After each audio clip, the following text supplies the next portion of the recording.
So pull up Chloe. Hey, there she is. Hi. Hi, Chloe. How are you? Not too bad. Excited? Yeah. Maybe a little. Appreciate you taking time. I know that this isn't an easy thing to do for a lot of people. It isn't for me. I just kind of blast my way through. So, why don't you tell us a little bit about where you're going to school, what you're majoring in, and things like that, and then we'll hit you up with some questions. Yeah. So I go to SPU, Seattle Pacific University. I'm a freshman, of course, and I was on the girls 2001 rave team. I am a nursing major, so that's exciting. A harder major, but it's a lot of fun so far. And then that's pretty much it. I play for the women's soccer team, of course, and yeah. Mm-hmm. Great. You mentioned you're a nursing student. There are several programs out there that, not frown upon it. But nursing's tough to do and play soccer at the same time, isn't it? Yeah, for sure. It's definitely a harder major to do, and some schools won't let you, especially when you're looking more Division I, and that was one of my biggest struggles when I was looking for a school. It's one thing that kind of got me to look more Division II is because they're more accepting of it, and especially my program, I got lucky because my coach is really understanding, and we actually have 3 or 4 freshmen who are all nursing majors, Marissa too, and so that makes it a lot easier. And we have 2 older girls who are nursing majors, so it's just kind of helped, but it definitely depends where you go. Some places won't let you do nursing or other degrees, and so it's just how much you want to do that degree and stuff. That's a really important thing to know, so I appreciate you pointing that out. Can you describe what the jump was like going from club to college soccer? Maybe some of the things that were similar, some of the things that were really challenging? I would say for the most part, I mean, with my team, we were very competitive. So the competitive factor was always there in club. And also, of course, at college, it's always going to be competitive. So that was pretty similar. I would say, like, with my club team, we were very close-knit. So that was a big worry of mine is because it felt like family. It felt like, we were so connected. We could always rely on each other. And when I was looking at colleges, that was something I wanted to find. I wanted to find someone who or a school who really had the idea of family, and that's a big thing at SPU. So that I'm lucky I found. So those are some things that are similar between club and I would say college is that made it a lot easier to go to college is because they had that family aspect. They had competitiveness because college is usually always going to be competitive. I would say a difference is just being on campus. It's kind of you're always around the people that you're with. I was close with all my club friends, so I was always around them, but it's definitely different when you live so close because we had girls in Meade and Moses Lake and Sandpoint, so it's definitely a little different in that factor, but I love it. I kind of like the idea of being closer to all my friends, I would say. Yep. Yeah, that's fantastic. Practice wise, did it get wearing to go 5 days a week? I would say it wasn't too bad just because with me I did academy, of course, and I did soccer, so I was used to not all as much, I would say, but usually doing 5 days a week of soccer. So that definitely helped me go into college is doing other things on my own and academy and practice and just doing it all helped me with the change of going every day into college because it is every day. And so it wasn't the biggest change, but a little bit. It definitely was a little bit more, I would say. Got it. Yeah. Awesome. Yeah. Is your school load greater than what you experienced in high school, especially with nursing? I would assume so. Yeah, it is for sure greater. High school, it was definitely, high school is still not easy, that's what I'm saying, but with nursing, it's definitely been harder. There's a lot of science classes, a lot of that, and so it's definitely been difficult. I was lucky that my 2 roommates were all nursing majors, so we're able to do homework together, we're able to learn it together, and with the load being greater, I would say with, it's harder, but I feel like with time management and being on campus, it's allowed me to study more with tutors and the library and having the girls that are on my team that know nursing, so it's a harder load, but it's almost been easier to stay on task and get my work done rather than when I was home. I could go do whatever, I could go out with friends. I mean, I'm with friends doing my homework, so it's kind of a win-win, I would say. Best of both worlds. Exactly, yeah. Were you surprised with how much playing time you got your freshman year? I would definitely say I was surprised with how much I got. I knew I would get playing time just because with the communications I'd had with the coach before I committed and all that. But I definitely was surprised with the amount of playing time and the amount of games I started. Was definitely a little more of a surprise. I didn't think I'd start right away and I'd play as much as I did, but I'm definitely thankful for it. That was one of the reasons I decided to go to SPU, is because I knew I'd be playing more than I would at a Division I, and that was a big thing for me. I like to play. So I decided, at a Division I think I'd get up to the point where I would play, but I wouldn't have started out that way. I wouldn't have had that, and so that was one of my decisions for SPU. And then I knew I could better the team in a way. So, well, in my opinion, you would have started in most Division I programs as well. Just my 2 cents. Mike Policio just threw in a question. How did you get so good with both feet? Because you are very good with both feet. You strike it well. You can pass. You can dribble. For the longest time, I did not have a left foot, I would say. I played on the right wing, so I didn't need to – well, I thought I didn't need to use my right or left foot on the right wing, so I was very right foot dominant. And then about freshman year is when we got Kevin, you as a coach, and I got switched positions because one of our players got hurt. And at that point, I started to have to use my left foot. And I was challenged in practice. We were told we had to use our left foot. I started at academy, and it was just something that I was told I had to do. So I just started using my left foot. If it came to my left foot, I used it. I would go after soccer with Emmy and sometimes Riss, and we'd all hit the balls, practice our left foot. And I'm not going to say it wasn't easy. It definitely took me a long time, but once you get the hang of it, it just becomes natural and it's fluent and it's not even hard. You don't even think about it. Right. Yeah. No, you put in a lot of work. And the thing is, you were exceptionally coachable in terms of willingness. What advice do you have for high school players looking to play college soccer? Young high school kids, maybe with goals. I would say just, of course, be confident in yourself is probably the number one thing. I would say freshman or below that, I wasn't always confident in myself because I wasn't a starting player all the time. I wasn't, a big impact player. And I would say confidence is what got me to where I was, and to be more of a impact player would be more on the field, to use my left foot, all that came with my confidence. And so I would just say, just believe in what you can do, because if you think you can do it and you try at it, you're going to be able to do it. It's not as hard. I mean, it's hard, but if you put your mind to it, you'll be able to do it. I would also say don't put all your eggs in one basket. I was very driven on going Division I. I wanted to go Division I. I emailed Division I colleges. That was my idea for the first 2 years of high school.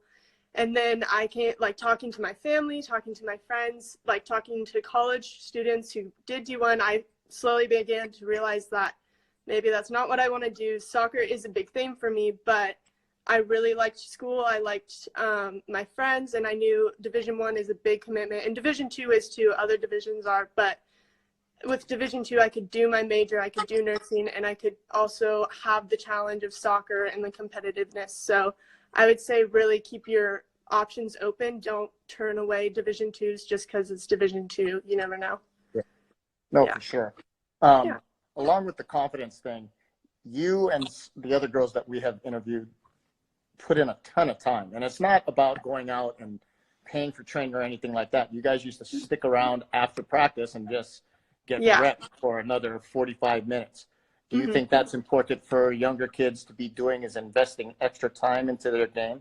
Yeah, for sure. Because, I mean, you can always do academies. I did academy. I did a ton of them. I did practice, everything. But I really think it's the extra time that you focus, where you're not in a group setting, but you focus on what you need to work on, what you need to get better at. For me, it was my left foot, or it was my better touches. I'd, get my touchdown. It would, whatever it is, work on it on your own, because that's the time when you know what you need to do and you can do it. And to, it's the work you do behind the wall, where people can't see. That's the work that really matters for, to me at least.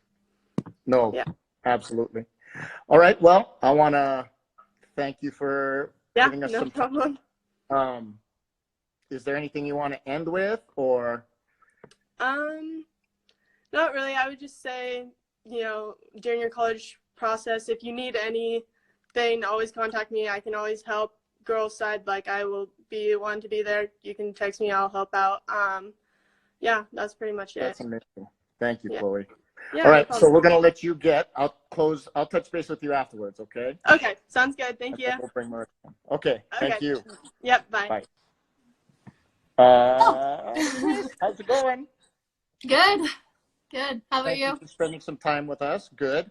I do want to publicly let people know that last year, Riss and I had a race, and she lost. Oh my gosh, you should post a video on Instagram and I'm just kidding. see what other people think. 'Cause We'll rematch. I 'cause it think was you are tied. the only person who thinks that. Okay, let's get at this. So, what was your experience like this year at SPU with soccer? Was there a big jump in the level? What surprised you? What was an easy transition? Taryn I just said just want Riss to, won. That's why she's yeah, I laughing. just want to point out those. Okay, anyway. I would say it was like a pretty big jump for me just because it was just like constant soccer and I wasn't totally used to that going in. Like I did summer academy, which helped. But right when we got there, it was like every single day, like it was really hot outside. Fitness was definitely a big part of it, like not being totally prepared for how fit I needed to be. And then like competitiveness was definitely there, and nerves and everything of just going into playing college soccer kind of made it a bigger jump. So yeah, it was a pretty big jump for me. Well, you did pretty well. What did you do? And actually, Mike asked the question as Chloe was leaving, and I'll kind of piggyback that onto this question. What did you do during the soccer to prepare for your season, your freshman year? And Mike's portion of this question was, how did the women's first team help you prepare? It helped a lot. Like playing with other girls who had been in that college setting definitely helped. And they definitely bring more competition to trainings and stuff, and so that women's first team definitely helped me prepare. Also the academy. Right? What? Games as well, right? Yeah, Always no, games have as games. well. And yeah, I got some time when we got to travel for the women's first team, which was really, really fun, and I'm grateful for that. That definitely helped me transition into the games in college and stuff like that. Right. And yeah. Awesome. Now, did the SPU send you a packet or anything you had to do?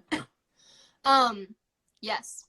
They sent a packet and told us what our fitness test was going to be right when we got into school. So working on that fitness packet over the summer helped me prepare.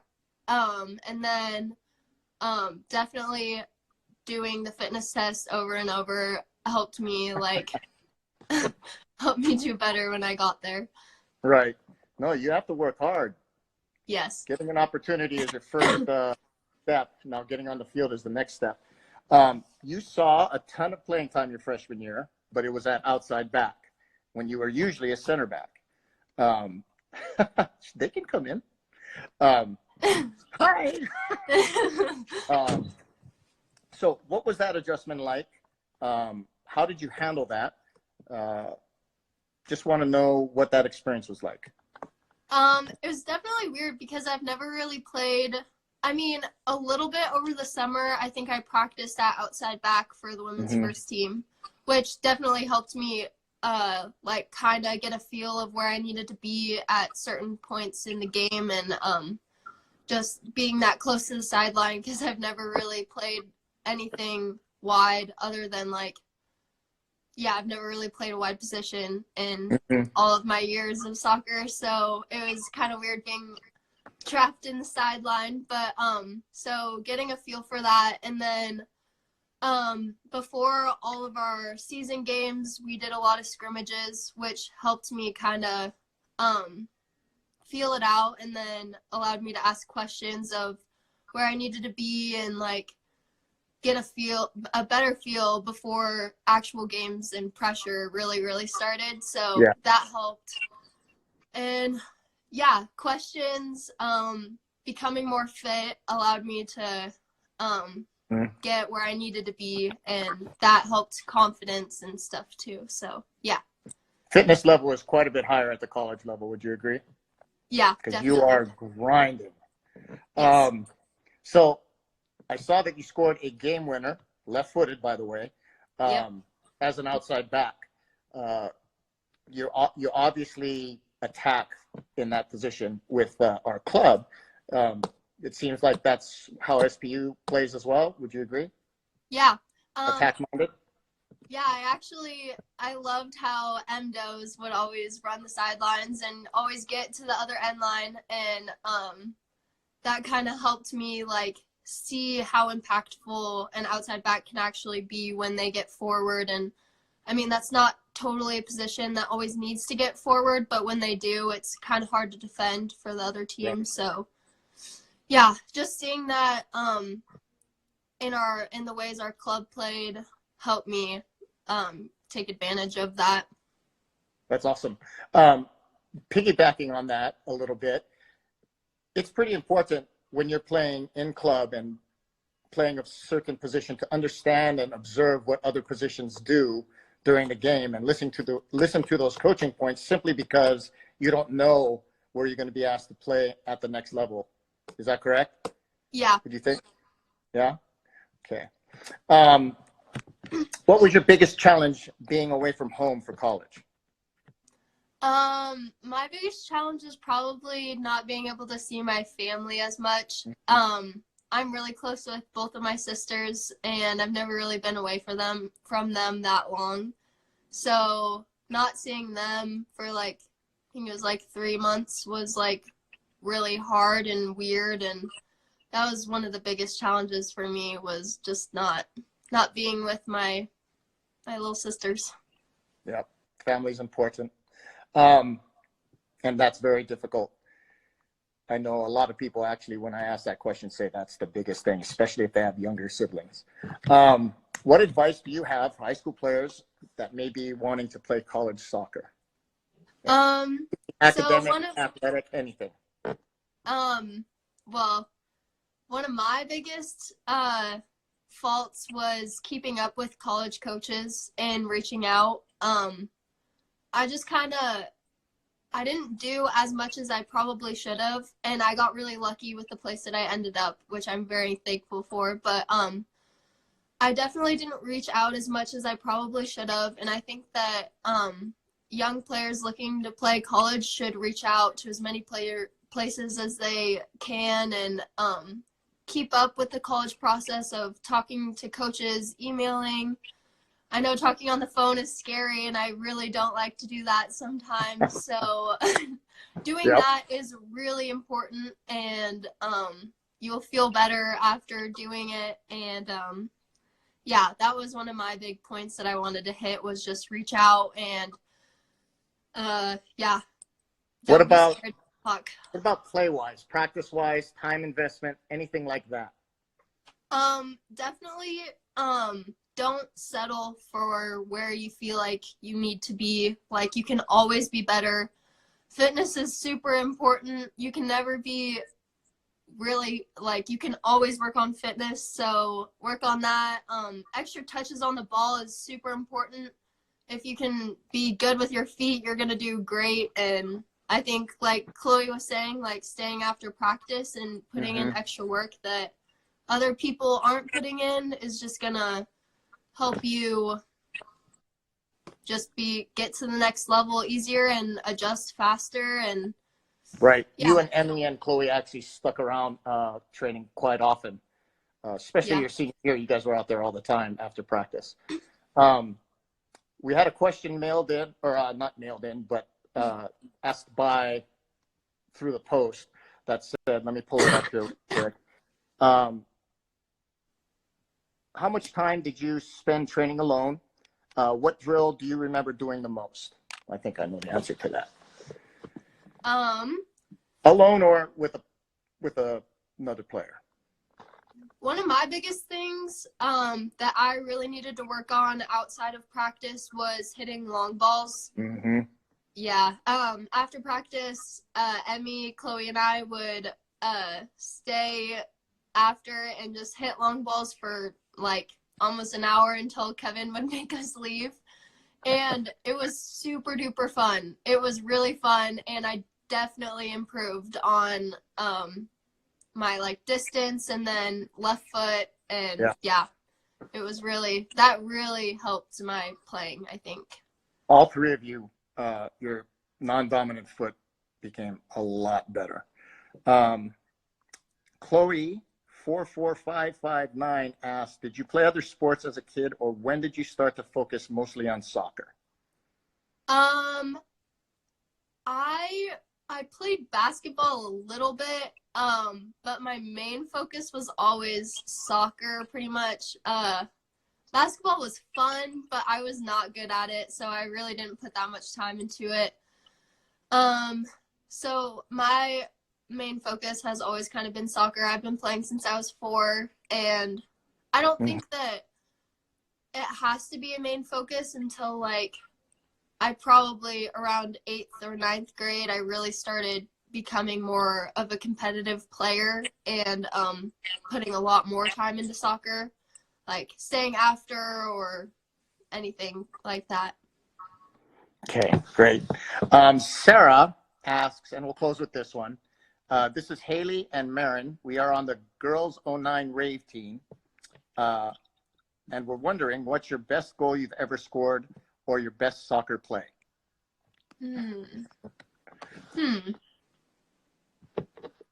I have to think about that one. That's okay. Give it a second. You scored a pretty... Go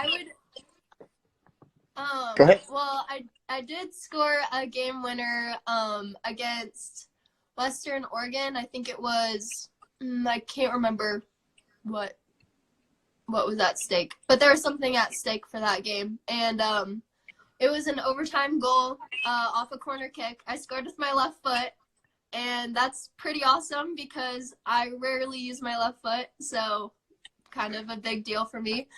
And yeah, the game ended right when I scored the goal, and we were able to move on. So yeah, it was kind of awesome. That's significant. You put in, so people watching this, Riss spent hours on her left foot so that in that single moment when the game was on the line and it came to her left foot, she would be able to make something happen. It doesn't just happen without practice, especially if you're talking about areas of weakness. She invested time over a long period of time, and as a result, helped her team win a very important game. Right? Okay. Yep. Anyway, I think that's good. Do you have anything you want to end with? Just keep pushing. Well, I appreciate it. And also, I'd like to end with, I won the race. Whatever. Don't let Kevin tell you anything different. I did win. Okay, game on. We are going to go live with the rematch. How's that? Okay. Sounds good. Yep. All right. Thanks, Chris. I'll follow up with you guys afterwards, okay? Okay, sounds good. Okay, thank you. Bye. Bye.